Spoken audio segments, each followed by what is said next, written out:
Hi, SSC selection പോസ്റ്റിന്റെ കഴിഞ്ഞൊരു video കണ്ടല്ലോ. അപ്പൊ എല്ലാവർക്കും വന്നൊരു സംശയമാണ് കേരളത്തിൽ തന്നെ ജോലി കിട്ടുമോ എന്നുള്ളത്. കിട്ടും. എങ്ങനെയാന്നുള്ളത് നമുക്ക് നോക്കാം. അതിന് നമുക്ക് ആദ്യം അറിയേണ്ടത് KKR റീജിയണിൽ എത്ര പോസ്റ്റുകളാണ് ഉള്ളതെന്നാണ്. KKR റീജിയണിൽ നമ്മൾ നേരത്തെ ഡിസ്കസ് ചെയ്തിട്ടുണ്ടായിരുന്നു 32 പോസ്റ്റുകളുണ്ട്. ഈ 32 പോസ്റ്റുകൾക്കും എന്താണ് എഡ്യൂക്കേഷൻ ക്വാളിഫിക്കേഷൻ, എന്താണ് ഏജ് ലെവൽ, അതേപോലെ തന്നെ എക്സ്പീരിയൻസ് വേണോ വേണ്ടോ, ഇങ്ങനെയുള്ള ഒരുപാട് കാര്യങ്ങൾ നമുക്ക് നോക്കാനുണ്ട്. അപ്പം SSCയുടെ നോട്ടിഫിക്കേഷനിൽ പറഞ്ഞിരിക്കുന്നത് എന്താണെന്ന് വെച്ച് കഴിഞ്ഞാൽ, ആ ഒരു ലിങ്കിൽ നമ്മൾ ക്ലിക്ക് ചെയ്ത് കഴിഞ്ഞു കഴിഞ്ഞാൽ സെലക്ട് എക്സാമിനേഷൻ എന്ന് പറയുന്ന ഒരു ഡ്രോപ്പ് ഡൗൺ ലിസ്റ്റ് വരും. അപ്പൊ അതിൽ നമ്മൾ ഫേസ് 13 സെലക്ട് ചെയ്യും. പിന്നെ അതേപോലെ തന്നെ ഏതാണ് റീജിയൻ എന്ന് നമ്മൾ സെലക്ട് ചെയ്യണം. അപ്പം നമ്മൾ കേരള കർണാടക റീജിയനിലാണ് അപ്ലൈ ചെയ്യാൻ പോകുന്നതെങ്കിൽ കേരള കർണാടക റീജിയൻ നമ്മൾ എടുക്കണം. എന്നിട്ട് നമുക്ക് പോസ്റ്റ് കാറ്റഗറി കോഡ് ലിസ്റ്റ് മുഴുവൻ വരും. ഇനി ഈ ഓരോ പോസ്റ്റിലും ഇങ്ങനെയുള്ള കാര്യങ്ങൾ, ക്വാളിഫിക്കേഷൻ, അതേപോലെ തന്നെ ഏജ്, ഇങ്ങനെയൊക്കെ നമുക്ക് അറിയണമെന്നുണ്ടെങ്കിൽ ആക്ഷൻസ് എന്ന് പറയുന്ന ബട്ടണിൽ പോയിട്ട് വേണം നമ്മൾ ക്ലിക്ക് ചെയ്തിട്ട് ഇത് ഓരോന്നും എടുത്തറിയാനായിട്ട്. അപ്പൊ ഇത് കുറച്ച് ബുദ്ധിമുട്ടുള്ള കാര്യമാണ്. അപ്പം നിങ്ങളുടെ വർക്ക് കുറച്ചും കൂടി എളുപ്പമാക്കാൻ വേണ്ടിയിട്ട് ഇതെല്ലാം ഒരു ടേബിളിൽ കോഡിഫൈ ചെയ്തിട്ട് ഡോട്ട്സ് അക്കാഡമിയുടെ ടെലിഗ്രാം ചാനലിൽ ഷെയർ ചെയ്യുന്നുണ്ട്. അപ്പം അതിനകത്ത് പോസ്റ്റ് കോഡ്, പോസ്റ്റ് നെയിം, അതേപോലെ ഇനീഷ്യൽ പ്ലേസ് ഓഫ് പോസ്റ്റിംഗ് എവിടെയായിരിക്കും എന്നുള്ളതും, എത്രയാണ് പേ ലെവൽ വരുന്നത്, ഏജ് എത്രയാണ്, എഡ്യൂക്കേഷൻ ക്വാളിഫിക്കേഷൻ, എക്സ്പീരിയൻസ് വേണോ വേണ്ടിയോ, വേണമെങ്കിൽ തന്നെ എന്താണ് എക്സ്പീരിയൻസ്, അതേപോലെ തന്നെ എത്രയാണ് വേക്കൻസി, ഓരോ കാറ്റഗറിക്കുള്ള വേക്കൻസി, ബെഞ്ച് മാർക്ക് ഡിസബിലിറ്റി ഉള്ളവർക്ക് സ്യൂട്ടബിൾ ആണോ അല്ലയോ എന്നുള്ളതും, സ്കിൽ ടെസ്റ്റ് വേണോ എന്നുള്ള കാര്യങ്ങളും കൂടി മെൻഷൻ ചെയ്തിട്ട് ഒരു ടേബിൾ ഡോട്ട്സ് അക്കാഡമിയുടെ ടെലിഗ്രാം ചാനൽ ഷെയർ ചെയ്യുന്നുണ്ട്. അത് നോക്കുക. ഇനി അതെങ്ങനെയാണ് ഡീകോഡ് ചെയ്യേണ്ടത്, അത് വെച്ചിട്ട് എങ്ങനെയാണ് അപ്ലൈ ചെയ്യേണ്ടത് എന്നുള്ള കാര്യങ്ങളും കൂടി നമുക്കൊന്ന് നോക്കാം. ഇതില് ഇപ്പം ആദ്യത്തെ പോസ്റ്റ് കോഡ് നമുക്ക് നോക്കാം. KK10125 ആണ്. നമുക്ക് ഈ പോസ്റ്റ് കോഡ് വെച്ചിട്ടാണ് അപ്ലൈ ചെയ്യേണ്ടത്. അപ്പൊ ഈ പോസ്റ്റ് കോഡ് നമ്മൾ എലിജിബിൾ ആണോ അറിയണമെങ്കിൽ നമുക്ക് പോസ്റ്റ് നെയിം ആദ്യം നോക്കേണ്ടത്. ഇതിനകത്ത് പറഞ്ഞിരിക്കുന്നത് ഇൻസ്ട്രക്ടർ ട്രെയിനിങ് സ്വിഫ്നെറ്റ് കൊച്ചിയാണ്. അതുകൊണ്ട് തന്നെ ഇനീഷ്യൽ പ്ലേസ് ഓഫ് പോസ്റ്റിംഗിന് സാധ്യത വരുന്നത് കൊച്ചി, കേരള വിത്ത് AISL ആണ്. ഈ AISL എന്ന് പറയുന്നത് ഓൾ ഇന്ത്യ സർവീസ് ലൈബിലിറ്റി ആണ്. കൊച്ചിയിലാണ് പോസ്റ്റിംഗ് എങ്കിലും അവരൊരു ചെറിയൊരു റൈഡർ ഇട്ടിട്ടുണ്ട്. അതായത് ഓൾ ഇന്ത്യ സർവീസ് ലൈബിലിറ്റി ഇതിനകത്ത് വരുന്നുണ്ട്. ഓൾ ഇന്ത്യ പോകേണ്ടി വരും എന്നുള്ളത്. എന്നാൽ initial place of posting Kochi തന്നെയാണ്. ഇനി പേ സ്കെയിൽ ലെവൽ എത്രയാണെന്ന് പറയുന്നുണ്ട്. ലെവൽ 6 ആണ്. അത് എത്രയാണ് പേ സ്കെയിൽ വരുന്നത്? 35,400 to 1,12,400 ആണ് പേ ലെവൽ വരുന്നത്. ഈ ലെവൽ 6 വരുന്നതെല്ലാം ഒട്ടുമിക്കതും group B non gazetted post ആണ്. ഇനി ഏജും പറഞ്ഞിട്ടുണ്ട് 18 to 30 ആണ്. നമ്മൾ കഴിഞ്ഞ വീഡിയോയിൽ കണ്ടിട്ടുണ്ടായിരുന്നു. ക്രൂഷ്യൽ ഡേറ്റ് എന്ന് പറയുന്നത് August 1, 2025 ആണ്. ആ ഡേറ്റിനുള്ളിൽ 30 വയസ്സ് തികയാത്തവരായിരിക്കണം അപ്ലൈ ചെയ്യേണ്ടത്. ദെൻ എഡ്യൂക്കേഷൻ ക്വാളിഫിക്കേഷൻ എന്ന് പറയുന്നത് ഗ്രാജുവേഷൻ ആൻഡ് അബവ് എന്ന് പറഞ്ഞു കഴിഞ്ഞാൽ ചില പോസ്റ്റുകൾക്ക് ഗ്രാജുവേഷൻ മതി, ചില പോസ്റ്റുകൾക്ക് അബവ്, ഗ്രാജുവേഷൻ ആൻഡ് അബവ് പറയുന്നുണ്ട്. ഫോർ എക്സാമ്പിൾ ഈ ഒരു പോസ്റ്റ് ഇൻസ്ട്രക്ടർ ട്രെയിനിങ് സ്വിഫ്നെറ്റ് കൊച്ചിക്ക് പറയുന്നത് മാസ്റ്റേഴ്സ് ഡിഗ്രി ആണ്. സോ PG ഇൻ ഇംഗ്ലീഷ് ആകാം, അല്ലെങ്കിൽ മാത്സ് ഓർ ഫിസിക്സ് ആണ് പറഞ്ഞിരിക്കുന്നത്. അപ്പൊ ഇതിൽ ഏതെങ്കിലും ഒന്നിൽ PG ഉണ്ടായാൽ മതി. പക്ഷെ നിർബന്ധമായിട്ട് പറയുന്ന വേറൊരു കാര്യമുണ്ട്, BEd വേണം. സോ BEd ഉള്ള PGക്കാര് മാത്സിലോ ഇംഗ്ലീഷിലോ ഫിസിക്സിലോ PG ഉള്ള BEdകാർക്ക് ഇത് അപ്ലൈ ചെയ്യാവുന്നതാണ്. കാരണം എക്സ്പീരിയൻസിന് അവിടെ പറഞ്ഞിരിക്കുന്നത് നോ ആണ്. ഒരു എക്സ്പീരിയൻസിന്റെയും ആവശ്യം പറയുന്നില്ല. വേക്കൻസി നിങ്ങൾ ശ്രദ്ധിക്കേണ്ട, എല്ലാ വേക്കൻസിക്കും അപ്ലൈ ചെയ്യുക. പ്രത്യേകിച്ച് ഗേൾസ് പേയ്മെന്റ് ഒന്നും വരുന്നില്ല, ഫീസ് ഒന്നും വരുന്നില്ല.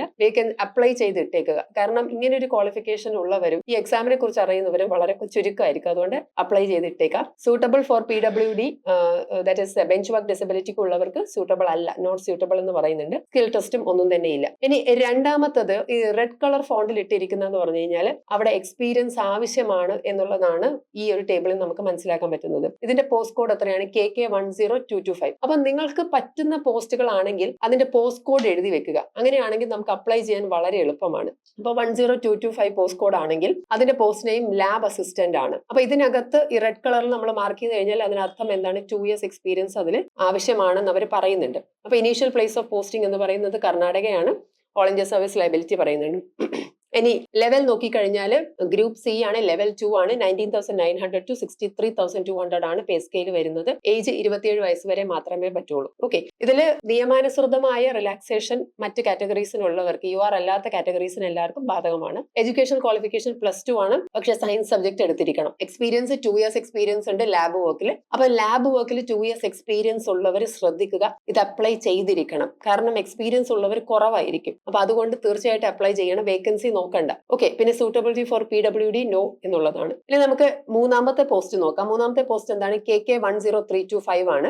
ഇതിന്റെ പോസ്റ്റ് നെയിം എന്ന് പറയുന്നത് technical officer and storage and research quality control cell Bangalore ആണ് വരുന്നത്. അഗൈൻ ഇനീഷ്യൽ പോസ്റ്റിംഗ് എവിടെയാണ്? ബാംഗ്ലൂർ ആണ് വരുന്നത്. ഗ്രൂപ്പ് ബി, നോൺ ഗസറ്റഡ് ആണ്. ലെവൽ 6 ആണ്. ലെവൽ 6 എല്ലാം ഒട്ടുമിക്കതും ഏജ് ഗ്രൂപ്പ് വരുന്നത് 18 to 30 ആണ് വരുന്നത്. ഇതിന്റെ എഡ്യൂക്കേഷൻ ക്വാളിഫിക്കേഷൻ ശ്രദ്ധയോടെ വായിക്കണം. കാരണം മാസ്റ്റേഴ്സ് ഡിഗ്രി ആണ് പറയുന്നത് എന്റമോളജി ഓർ പ്ലാന്റ് പാത്തോളജി അല്ലെങ്കിൽ ബയോകെമിസ്ട്രി. സോ ഇതിൽ ഏതെങ്കിലും ഒന്നുണ്ടെങ്കിൽ അപ്ലൈ ചെയ്യാം. ഇതന്നെ വേണമെന്നില്ല, വേറെയും പറയുന്നുണ്ട്. അല്ലെങ്കിൽ masters degree in agriculture with specialisation in entomology. So agriculture ആയിരിക്കണം, എന്റമോളജി സ്പെഷ്യലൈസ് ചെയ്യോ പ്ലാന്റ് പാത്തോളജിയോ ബയോകെമിസ്ട്രിയോ സ്പെഷ്യലൈസ്ഡ് ആണെങ്കിൽ അവർക്കും അപ്ലൈ ചെയ്യാം. ഇനി ഇതൊന്നും അല്ല എങ്കിൽ masters degree in zoology or botany or chemistry മതിയാകും. അപ്പം സുവോളജിയും ബോട്ടണിയും കെമിസ്ട്രി ഉള്ളവർ ധാരാളം ഉണ്ട്. അപ്പൊ അതുകൊണ്ട് തന്നെ അങ്ങനെയുള്ളവർ ഇത് തീർച്ചയായിട്ടും അപ്ലൈ ചെയ്തിരിക്കണം. വേക്കൻസീസ് ടോട്ടൽ 4 വേക്കൻസീസ് ആണ്. ഓരോ കാറ്റഗറി വൈസ് വേക്കൻസീസും ഉണ്ട്. ഇതും എല്ലാവർക്കും അപ്ലൈ ചെയ്യാൻ പറ്റുന്നതാണ്. ഇങ്ങനെയാണ് നമ്മൾ ഈ ഒരു ടേബിളിന് ഡീകോഡ് ചെയ്യേണ്ടത്. ഇപ്പൊ ഇവിടെ ടൂറിസ്റ്റ് ഇൻഫർമേഷൻ ഓഫീസർ, ഈ ഒരു ടേബിൾ നോക്കിക്കഴിഞ്ഞാൽ നമുക്ക് കാണാൻ പറ്റും. വേറൊരെണ്ണമാണ് KK10725 അസിസ്റ്റന്റ് സൂപ്രണ്ട് അഡ്മിനിസ്ട്രേഷൻ. അപ്പൊ ഇതിനൊക്കെ